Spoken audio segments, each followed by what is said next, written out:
Top story at 7 o'clock. Former Chief Justice Arthur Chaskalson says the South African Constitution will not be changed anytime soon, despite concerns that it's in danger.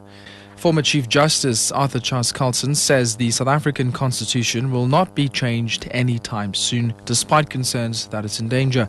Chaskalson was speaking at a public dialogue in Cape Town last night.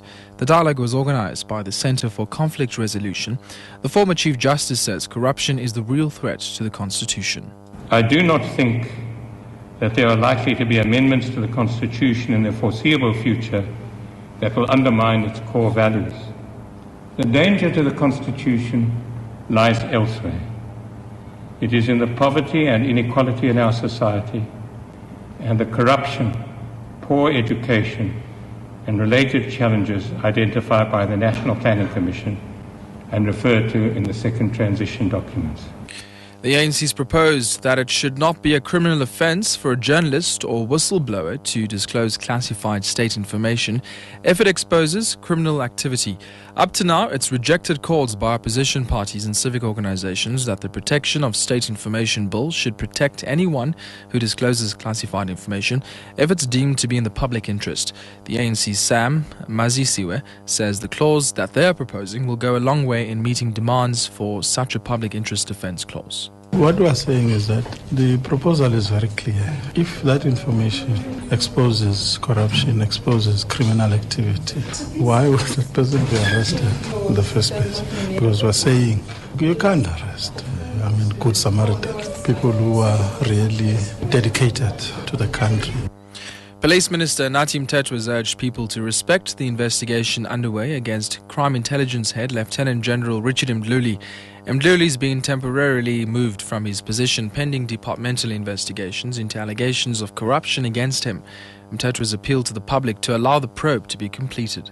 There is an investigation which is going on with Lieutenant General Mdluli, and I would want people to respect that process.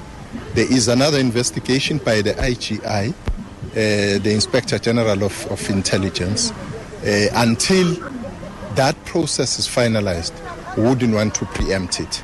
You can ask the Acting National Commissioner because that's an operational matter.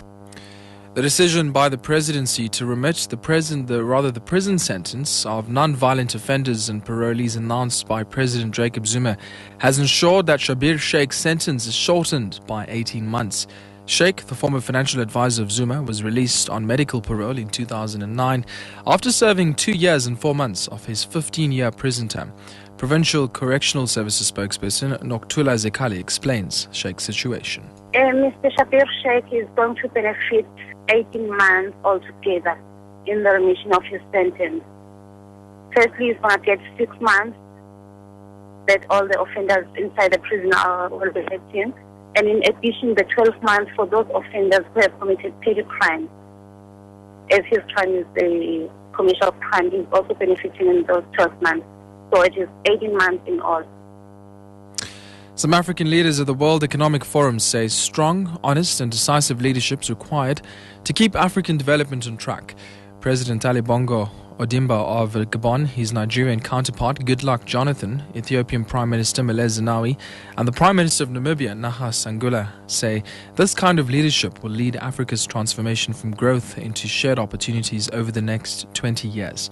Nigeria's Goodluck Jonathan explains. One of the key things for the future leaders of Africa is for the leaders not to see themselves as above the states and for them not to see their individual interests above the interests of the state, the sub-regions and the continent. Second, you must have the capacity to look at your citizens and identify the competent people and use them properly.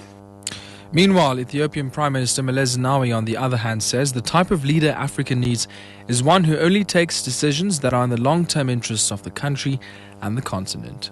I think Africa needs a leadership which has the perseverance to continue on the chosen path when the going gets rough. It must be a leadership that is able and prepared to say no when that leadership is required to act in a manner that is not consistent with the long-term interests of the continent.